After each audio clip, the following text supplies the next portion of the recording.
ओम नमः चंडिकायै। श्रीमद्देवी भागवत महापुराण प्रथम स्कंध अथ अष्टादशोऽध्यायः।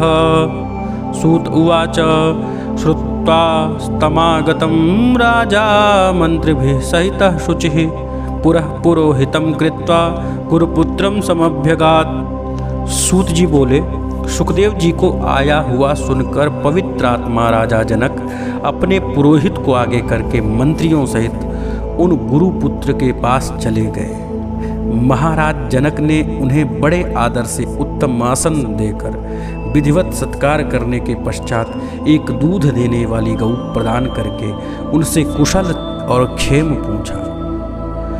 सुखदेव जी ने भी राजा की पूजा को यथाविधि स्वीकार किया और अपना कुशल बताकर राजा से भी कुशल मंगल पूछा।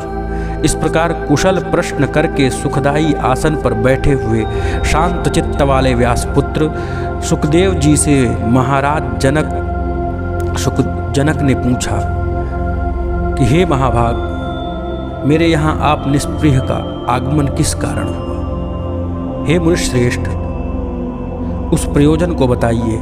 सुखदेव जी बोले कि महाराज, मेरे पिता व्यास ने मुझसे कहा है कि विवाह कर लो, क्योंकि सब आश्रमों में गृहस्थ आश्रम ही सर्वश्रेष्ठ है।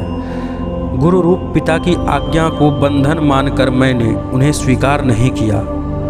उन्होंने समझाया कि गृहस्थाश्रम बंधन नहीं है, फिर भी मैंने उसे स्वीकार नहीं किया।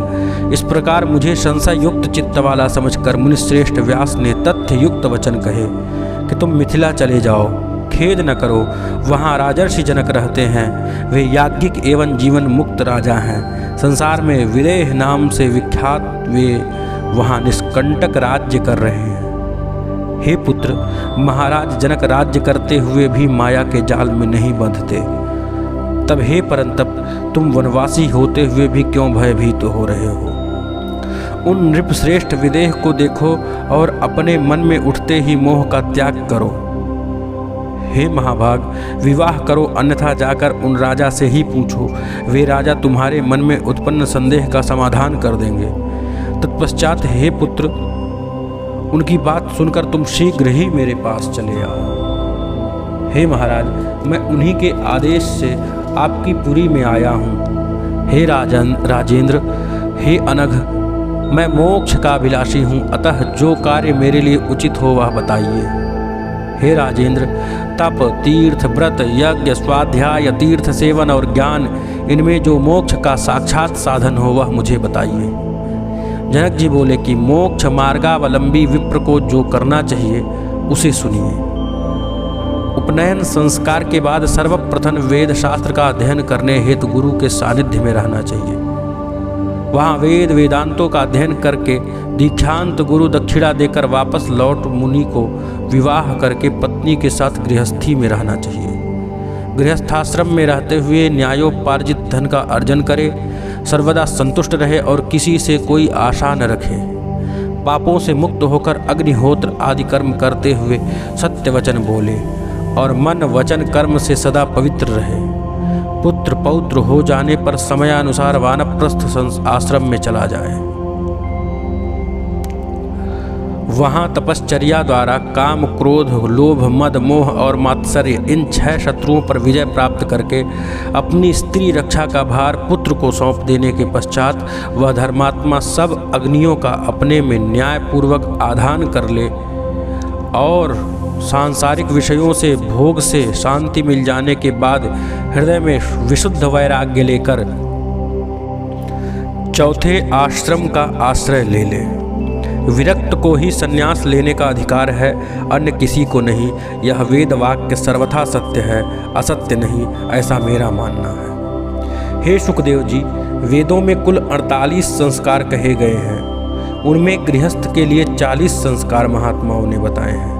मुमुक्षु के लिए शम, दम आदि 8 संस्कार कहे गए हैं। एक आश्रम से ही दूसरे आश्रम में जाना चाहिए, ऐसा विशिष्ट जनों का आदेश है। क्रमशः सुखदेव जी बोले, चित्त में वैराग्य और ज्ञान विज्ञान उत्पन्न हो जाने पर अवश्य ही गृहस्थादि आश्रमों में रहना चाहिए अथवा वन में। जनक बोले कि हे मानद, इंद्रियां बड़ी बलवान होती हैं, वे वश में नहीं रहती। वे अपरिपक्व बुद्धि वाले मनुष्य के मन में नाना प्रकार के विकार उत्पन्न करती हैं। यदि मनुष्य के मन में भोजन की, शयन की, सुख की और पुत्र की इच्छा बनी रहे तो वह सन्यासी होकर भी इन विकारों के उपस्थित होने पर क्या कर पाएगा। काम वासनाओं का जाल बड़ा ही कठिन होता है, वह शीघ्र ही मिटता नहीं। इसके शांति के लिए मनुष्य को क्रम से उसका त्याग करना चाहिए। ऊंचे स्थान पर सोने वाला मनुष्य ही नीचे गिरता है, नीचे सोने वाला व्यक्ति कहाँ नीचे गिरेगा। यदि संन्यास ग्रहण कर लेने पर भ्रष्ट हो जाए तो पुनः वह कोई दूसरा मार्ग प्राप्त नहीं कर सकता। जिस प्रकार चींटी वृक्ष की जड़ से चढ़कर शाखा पर चढ़ती है और वहाँ से फिर धीरे धीरे सुखपूर्वक पैरों से चलकर फल तक पहुँच जाती है, विघ्न शंका के भय से कोई पक्षी बड़ी तीव्र गति से आसमान में उड़ता है और परिणामतः थक जाता है, किंतु चींटी सुखपूर्वक विश्राम कर ले और लेकर अपने अभीष्ट स्थान पर पहुंच जाती है।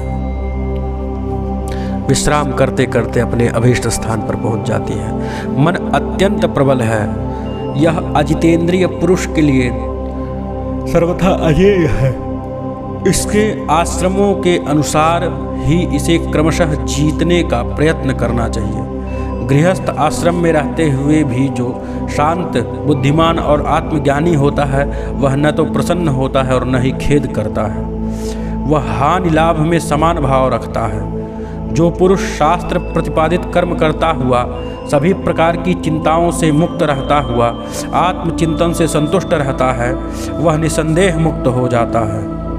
हे अनघ, देखिए मैं राज कार्य करता हुआ भी जीवन मुक्त हूँ। मैं अपने इच्छानुसार सब काम करता हूँ।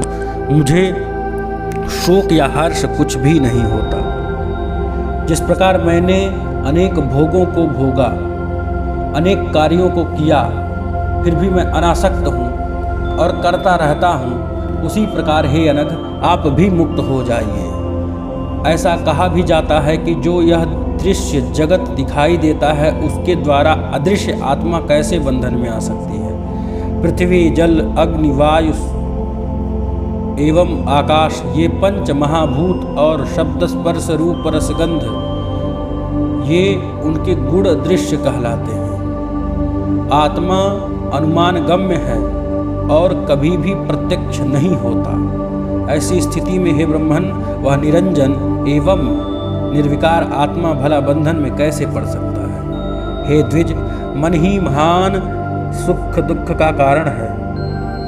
इसी के निर्मल होने पर सब कुछ निर्मल हो जाता है। सभी तीर्थों में घूमते हुए वहाँ बार बार स्नान करके भी यदि मन निर्मल नहीं हुआ तो वह सब व्यर्थ हो जाता है।